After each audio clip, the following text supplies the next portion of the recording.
تمام سٹاف کو SOPs کے تحت آپریٹ کرتے رہے، ان کو پورا جو بھی ایز پر SOP جو چیزیں چاہیے تھی وہ ہم ان کو دیتے رہے، اور الحمدللہ ہم نے بل ڈیلیوری سٹارٹ رکھی. لیکن ادر دین بل ڈیلیوری جو ہے وہ بزنس کووڈ کی وجہ سے بہت زیادہ متاثر ہوا ہے، اسپیشلی انٹرنیشنل کوریئر کا، کیونکہ انٹرنیشنل کوریئر میں ابھی تک پاکستان میں پراپرلی فلائٹس نہیں آ رہی ہیں، پراپرلی جو ایک فلائٹس کی شیڈولنگ ہے وہ نہیں ہو رہی ہے، جس کی وجہ سے کارگو کے ریٹس بہت بڑھ گئے ہیں. ہم کوششوں میں لگے ہوئے ہیں کہ اللہ پاک کرے کہ یہ کووڈ کے بعد اور جو اس وقت کی صورتحال ہے، ہم کوششوں میں لگے ہیں کہ زیادہ سے زیادہ بزنس بہتر ہو جائے، اس کے لیے ہم کوششوں میں لگے ہیں، لیکن اوور آل کووڈ سے بڑا افیکٹ ہوا ہے. حنیف خان صاحب، آپ سے فلاحی کاموں کے حوالے سے بات کرتے ہیں. آپ کیا سمجھتے ہیں کہ فلاحی اداروں کی پاکستان میں کارکردگی کیسی ہے، اور پاکستان میں ہی فلاحی کام کتنے ضروری ہیں؟ اب بیسیکلی فلاحی کام تو ہمارا تو بیسک کام ہی روٹری انٹرنیشنل کا جو ہے وہ کمیونٹی ڈیولپمنٹ کا کام ہے. ہم روٹری کے پلیٹ فارم پہ دن رات کمیونٹی ڈیولپمنٹ کے لیے کوشاں رہتے ہیں، اور ہمیشہ کوشش کرتے ہیں کہ بہتر سے بہتر کمیونٹی ڈیولپمنٹ ہو سکے، اور یہ میرا اسپیشلائز مطلب ہے. روٹری میں اس پہ کام بھی بہت زیادہ کرتا ہوں.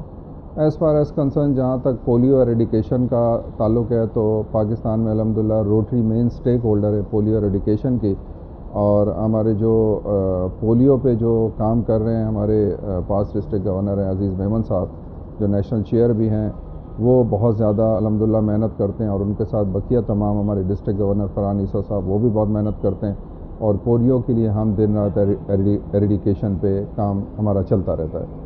اور دوسری طرف جو فلاحی کام ہے اس میں ہم ایجوکیشن پہ بہت بڑا کام کر رہے ہیں. میرا تعلق روٹری کلب کراچی بے سے ہے، میں پاس پریزیڈنٹ ہوں روٹری کلب کراچی بے کا، اور اس سال اسسٹنٹ گورنر ہوں ڈاکٹر فرحان عیسیٰ صاحب کے ساتھ. الحمدللہ ہم نے 4-5 سال میں پورا ایک سکول پاکستان نیوی کو منوڑا میں جو ہے وہ بنا کے دیا ہے. زمین پاکستان نیوی نے پرووائڈ کی، بلڈنگ ہم نے بنائی، اور الحمدللہ آج وہاں سینکڑوں بچے پڑھ رہے ہیں. اس کے علاوہ کراچی میں یونس آباد ایک سکول ہے جو بہت بڑا سکول ہے، اور اس میں 2-4 بڑے بڑے سٹیک ہولڈرز ہیں، پاکستان نیوی ہے، سندھ گورنمنٹ ہے، اور ہم روٹری کلب کراچی بے کے پلیٹ فارم پہ اس میں ہم نے کنٹریبیوٹ کیا. اس میں ماشاءاللہ بے انتہا سینکڑوں بچے پڑھ رہے ہیں. اور ہمارا جو روٹری کا RPLM ہے، روٹری پاکستان لٹریسی مشن، جس کو ہیڈ کرتے ہیں جناب محترم فیض قدوائی صاحب جو پاس ڈسٹرکٹ گورنر ہیں، اور پاس ڈسٹرکٹ گورنر اقبال قریشی صاحب وہ اس کو ہیڈ کرتے ہیں. تو وہ لٹریسی پہ ایجوکیشن پہ بے انتہا کام کر رہے ہیں، اور تمام اسکولوں میں آرگنائزیشنز میں فری بکس کی تقسیم بھی جاری ہے، اسکولوں پہ بھی کام ہے، اور جو بہت زیادہ مطلب رورل ایریاز ہیں ان پہ بھی ہم ایجوکیشن پہ بہت زیادہ کام کر رہے ہیں. حنیف خان صاحب، یہ بتائیے گا کہ فلاحی ادارے کروڑوں روپیہ خرچ کر رہے ہیں تعلیم اور صحت پہ، اور سرکار بھی NGOs کو اور خود بھی ان پہ کافی فنڈز خرچ کر رہی ہے. آپ کیا سمجھتے ہیں کہ یہ جو سلسلہ اتنے عرصے سے جاری ہے، اس کے بعد فلاحی اداروں کی کارکردگی اور تعلیم اور صحت کے حوالے سے بہتری کتنی آئی ہے؟ ہونا تو یہ چاہیے تھا کہ صحت اور تعلیم میں جتنا خرچ ہو رہا ہے بہتری بہت زیادہ آ جاتی، اور فلاحی ادارے کوئی اور کام کر رہے ہوتے. لیکن ہم دیکھتے ہیں کہ وہی ادارے کام تو کر رہے ہیں، لیکن تعلیم اور صحت پہ کوئی بہتری نہیں آتی. آگے جانے کی بجائے ہم پیچھے جا رہے ہیں. اس کی کیا وجہ ہے؟ اور یہ بتائیے گا پبلک پرائیویٹ پارٹنرشپ کے بارے میں آپ کیا کہیں گے؟ بیسیکلی فلاحی کام تو پاکستان میں گیونگ بہت زیادہ ہے. میرا خیال ہے کہ پوری دنیا میں پاکستان میں جو گیونگ ہے وہ شاید ہی دنیا میں جس کی کوئی مثال ملتی ہو. لیکن چونکہ ہمارا نظام جو ہے، ہم کچھ مافیاز کے ہاتھوں اور کرپٹ عناصر کے ہاتھوں اتنے زیادہ ہم مفلوج ہو چکے ہیں کہ باوجود اتنے ہزاروں لاکھوں کروڑوں اور اربوں کی گیونگ کے باوجود بھی سسٹم بن نہیں پا رہا. ہم اگر گورنمنٹ کے ساتھ کوئی بھی کام کرتے ہیں تو ہم گورنمنٹ کو چیزیں دے دیتے ہیں، اور وہ جو مستحق ہوتے ہیں ان تک نہیں پہنچ پاتی. اسی طریقے سے جو ایک پروفیشنل مافیا ہے، مانگنے والوں کا بہت سارا چنک ان کے پاس چلا جاتا ہے، اور وہ پروفیشنل ہوتے ہیں اور حقداروں تک ان کا حق نہیں پہنچ پاتا. فلاحی کام پاکستان میں بہت زیادہ ہو رہے ہیں اور پوری دنیا میں ہوتے ہیں، لیکن پاکستان میں اس کا بے انتہا بڑا ایک جو ہے اپنا سٹیک ہے ہم لوگوں کا کہ ہم یہ کام کر رہے ہیں، اور ہمارا بہت بڑا اس میں کنٹریبیوشن ہے فلاحی کاموں میں. لیکن چونکہ گورنمنٹ کی سطح پہ کوئی پراپر سسٹم نہیں ہے، اور جو پرائیویٹ ادارے کرتے ہیں وہ بھی میرے خیال میں پراپرلی انویسٹیگیشن کیے بغیر چیزوں کو جو ہے وہ ضائع کر دیتے ہیں. لہٰذا پراپرلی چیزوں کا سسٹم ہونا چاہیے. جیسے میں اپنے گاؤں میں ہر سال راشن کی تقسیم کرواتا ہوں تو میری کوشش یہ ہوتی ہے کہ میں پہلے وہاں پہ جو مستحق لوگ ہیں ان کو رجسٹرڈ کر لوں اور وہاں کے جو معززین ہیں ان سے پوچھ لوں کہ واقعی میں یہ مستحق ہیں یا نہیں ہے, اور اس کے بعد ان کی رجسٹریشن کے بعد ان کے ڈور سٹیپ پہ ہم ان کا سامان پہنچا دیتے ہیں. اگر ہم اپنا سسٹم بہتر کر لیں, ہم اپنے کام سے اپنے کام کی لگن کے ساتھ جو ہمارا جذبہ ہے کہ ہم لوگوں تک صحیح لوگوں تک وہ چیز پہنچا سکیں, جب تک ہم پراپر سسٹم نہیں بنائیں گے وہ کام نہیں ہو سکتا. پبلک پرائیویٹ پارٹنرشپ کے علاوہ بھی روٹری انٹرنیشنل کے پلیٹ فارم پہ ہم نے پی پی ایز ڈسٹریبیوٹ کیے ہیں. پورے پاکستان میں ڈسٹرکٹ 3272 میں الگ کام ہوا ہے, لیکن 3271 میں بہت کام ہوا ہے اور ہم نے کروڑوں کا پروجیکٹ کیا اور تمام میجر اسپتالوں میں ہم نے پی پی ایز کی ڈسٹریبیوشن کی ہے اور الحمدللہ لوگوں کو اس سے بڑا فائدہ ہوا ہے. حنیف خان صاحب, ہم نے دیکھا کہ آپ نے یکساں تعلیمی نظام کے حوالے سے بات کی اور یہ گورنمنٹ بھی یہی بات کر رہی ہے. آپ کیا سمجھتے ہیں کہ یکساں تعلیمی نظام کیسا ہونا چاہیے اور وہ کیسے ممکن ہو سکے گا؟ بیسیکلی ایجوکیشن ریفارمز میں ہماری یہ جو نئی گورنمنٹ ہے یہ بھی اس پہ ان کے مینیفیسٹو میں تھا کہ ہم پاکستان میں یکساں نظام تعلیم لے کر آئیں گے, لیکن بہت ساری باتیں ہمارے جو سیاسی لیڈر کرتے ہیں وہ صرف اور صرف باتوں کی حد تک ہوتا ہے, اور جب وہ جیت جاتے ہیں تو وہ مینیفیسٹوز جو ہے نا وہ کسی کونے خدرے میں بند ہو جاتے ہیں یا پڑے رہ جاتے ہیں یا فائلوں کی نظر ہو جاتے ہیں. یکساں نظام تعلیم ہونا چاہیے. اگر ہم آج سے صرف 30-35 سال پہلے چلے جائیں تو پاکستان کے تمام اسپیشلی کراچی کے بڑے بڑے سرکاری اسکولوں میں بے انتہا اچھی تعلیم ہوتی تھی. ایک کلاس کے 6-6, 7-7, 8-8 سیکشن ہوتے تھے اور انہی سے جرنیل بنتے تھے, انہی سے حکمران بنتے تھے, انہی سے لیڈر بنتے تھے. لیکن پھر اس کے بعد ایک سوچے سمجھے منصوبے کے تحت یا مافیاز کے تحت سرکاری اسکولوں کا بیڑا غرق کیا گیا اور سرکاری اسکولوں کی جگہ کمرشلزم آ گیا ایجوکیشن میں بہت زیادہ, اور پرائیویٹ اسکولوں کی گلی گلی میں بھرمار ہو گئی اور سرکاری اسکولوں میں سوائے اب نشے کے لوگوں کی اور کوئی چیز نہیں ملتی. جہاں سرکاری اسکولوں میں عالم یہ ہے کہ جہاں 200 بچے پڑھتے ہیں پورے بہت بڑے سرکاری اسکول میں, وہاں 200 ٹیچر ہوتے ہیں اور 200 بچے پڑھتے ہیں. جب تک کہ ہم پراپر ایکشن کرتے ہوئے گورنمنٹ کی سطح پہ, سول سوسائٹی کی سطح پہ اس نظام کو چینج کرنے کے لیے آواز نہیں اٹھائیں گے, یہ نظام کبھی چینج نہیں ہو سکتا. یکساں نظام تعلیم ہونا چاہیے, اچھا ہونا چاہیے, پرائیویٹ اسکول ہونے چاہیے, لیکن پرائیویٹ اسکولوں کے ہاتھوں سرکاری اسکول بند نہیں ہونے چاہیے.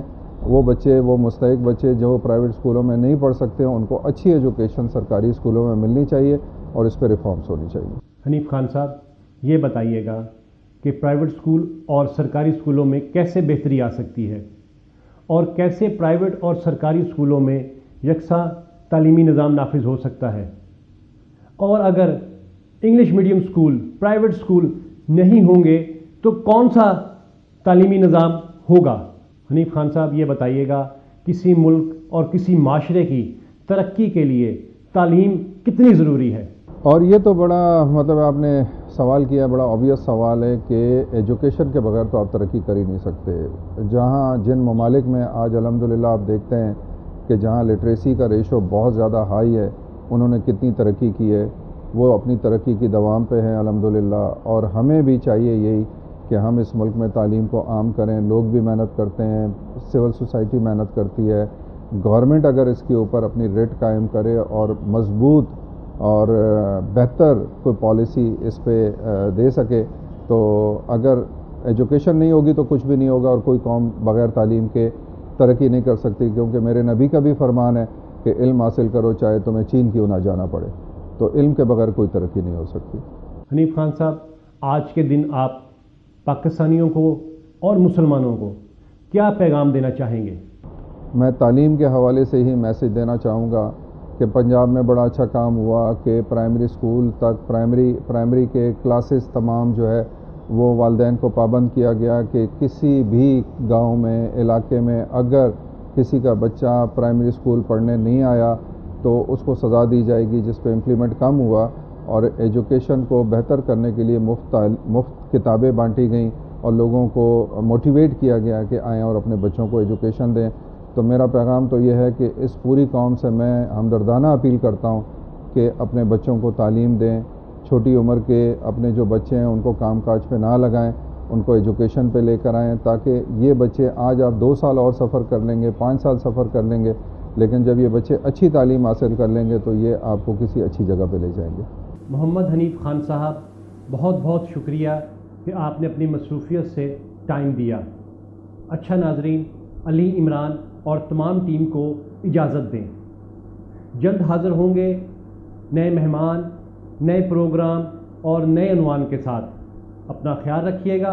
پاکستان زندہ باد۔ ناظرین، لبرا H D YouTube channel subscribe کریں اور بیل آئیکن ضرور کلک کریں تاکہ تمام ویڈیوز اور انفارمیشن آپ تک پہنچتی رہے۔